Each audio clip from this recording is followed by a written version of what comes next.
Hello all, John Miyares again from the USDA NASS Great Lakes Regional Field Office in East Lansing, Michigan. In this presentation, I want to take a few minutes to talk about the minimum data requirements that are expected for tract level and segment level records for the June area survey.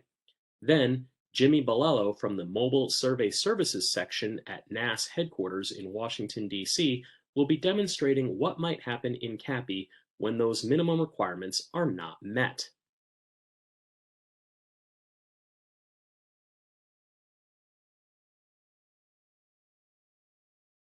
One of the biggest challenges of the June area survey for enumerators is that we have to account for all land in every segment, both agricultural land and non-agricultural land, whether we're able to contact the operators or not. We can't just leave records left as inaccessible or refused without providing some information about what is in that tract. Much of the responsibility for accounting for the acreage falls on enumerators in the field to observe what is happening in those segments and to report those observations.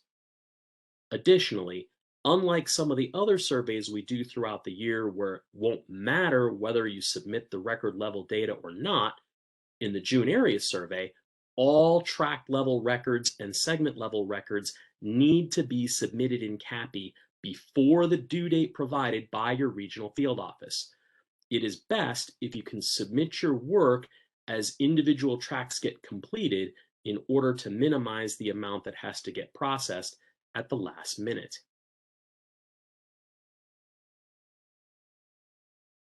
Slide 3. For agricultural tracts, at a minimum, we need to collect the following information and have it submitted in CAPI. We need the name and address of the tract operator. If this can't be verified, please contact your supervisor or your NASDA coordinator who can provide you instructions on how best to proceed. We need to know the type of operation it is so we can complete the 9921 box. Is it an individual operation? Is it a managed operation? Is it a partnership? If it is a partnership, we really need the partner names and addresses included as well. Most importantly, we need Section D completed with the acres operated inside the tract and how those acres are utilized. You can provide them starting at the beginning of that bullet. Most importantly, we need Section D completed with the acres operated in the tract and how those acres are utilized. You can then provide an indication as to whether or not the information was reported or observed for the tract. Next, you should do your best to complete the information in sections E and F, especially when it comes to the presence of certain crops or storage capacity on the operation. You should also make notes of any livestock you observe in the tract, especially any hogs, cattle, sheep, goats, or horses. From there, you should try to complete the standard office use information on the back page of the questionnaire, including the response code, respondent, mode code, enumerator ID, and the date when you completed the form.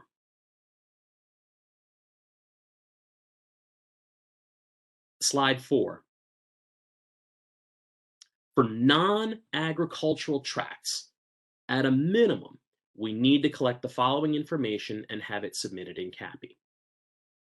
Just like with ag tracts, we need to know the name and address of the tract operator. Again, if this can't be verified, please contact your supervisor or your NASDA coordinator who can provide you instructions on how best to proceed.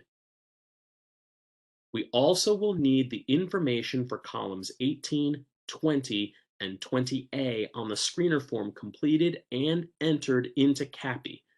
These include knowing the acres in the tract to the nearest tenth of an acre, the potential for agricultural activity to take place in that tract before next June, and the type of non-ag tract it is using one of the 12 codes and categories listed on the back of the screener form. Any narrative description of the land use is welcome as well. Slide 5. For the segments themselves, all tracts need to be accounted for in CAPI, and the total acres reported in each segment needs to be within 10% of the digitized acres for the segment before that segment level record can be submitted. In many states and regions, the expectation is that the total reported acres will be within 5% of the digitized acres, partly because we would be preferring to get as close to the digitized acres as possible. Please consult with your supervisor, your NASDA coordinator, or the survey statisticians from your regional field office for more guidance in this. In summary, you need to submit every tract and segment level record in CAPI for every segment you are assigned. When you submit the information, you need to include these minimum data requirements.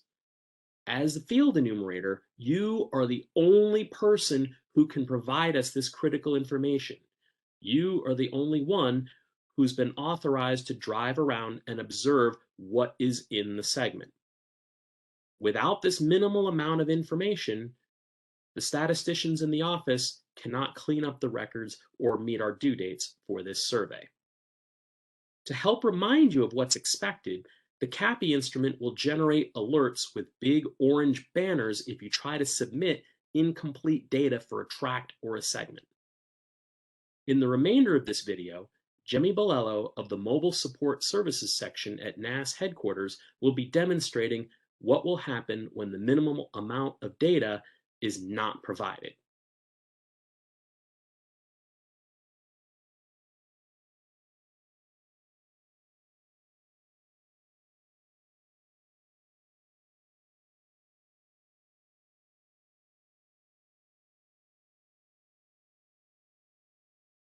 I'm going to demonstrate a couple of things numerators can do to put in an inaccessible and the warnings that might appear if they don't do their track acres. Okay, here is a one I'd started. So this track has been screened as an ag track. So I have gotten into the questionnaire, and that's at this point where I'm going to decide if, I can't get a hold of this farmer. I'm going to have to do something to complete the track. There's no way I can get a hold of them. I think I know the tract acres I've observed. I can, put in some data here. So the way that we suggest not having to go through the whole questionnaire, because that can be an issue, is there's a hot link button at the top, and it's in every CAPI survey. So I'm on page 1 right here of the ag track. So I can type in my inaccessible here, and I can click on that button. So what it just did, it took me to the end. So if they do get to the end and section D is not done here, so they can fill out their back end to here. They couldn't get a hold of anybody.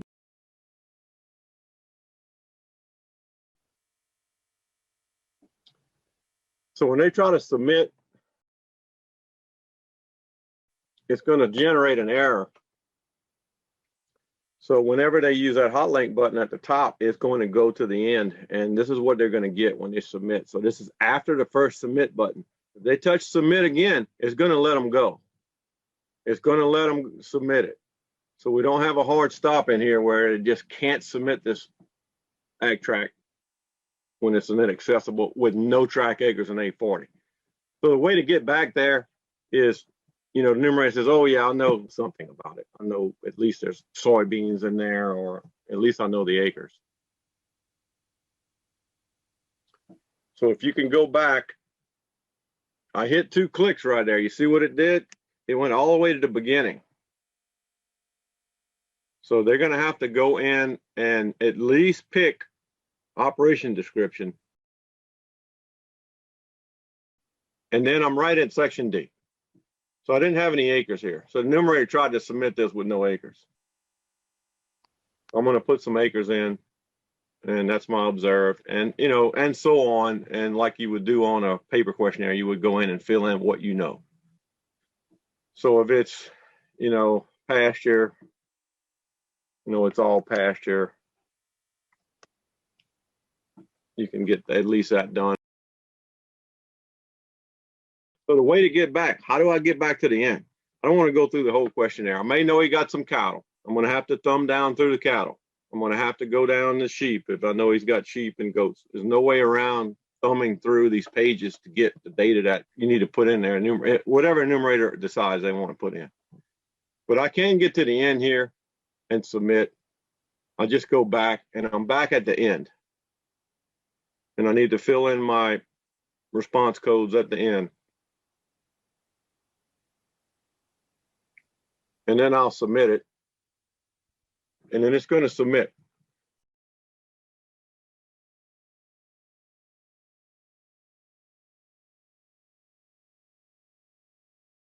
So let's go look at a non-ag. So this one is an unscreened non-ag tract. And for informational purposes, I'm going to verify that's doe farms and nothing's changed, which they can go in there and change that. So I'm going to screen this thing all the way down, no.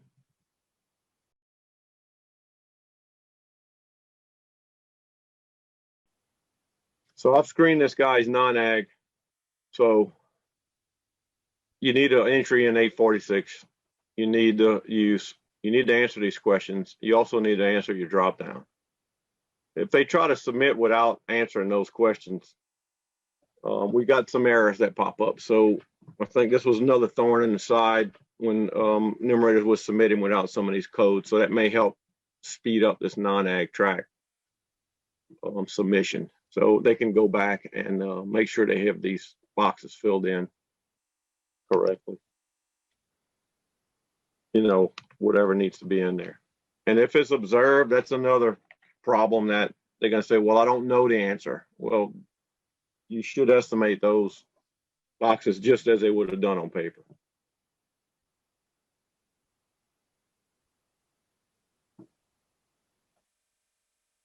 Now, again, this error is going to come up only once, which is probably a downfall of that, but at least they will see that yellow banner up there when they leave some stuff blank on non-ags.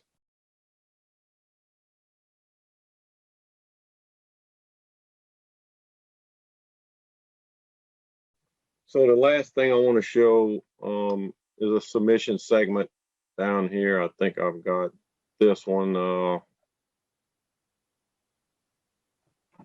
sort of ready. So I have a tract. I got some comments in there. I wanted to show you segment level comments, those types of issues that normally are written on the back page of the screen. So I want to go in there and submit this non-ag.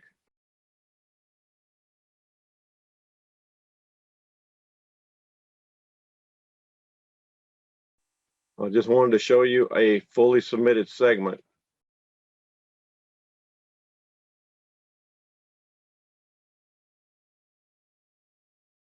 So this is a large non-ag tract that got screened. No, it's woods. I'm going to go ahead and submit it.